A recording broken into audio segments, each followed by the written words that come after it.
Kanadadan qonağımız gəlib, çox xoş gəlibdi, yaşasın.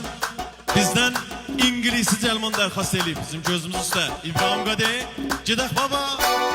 Vay vay, Englishman, okay, you have me.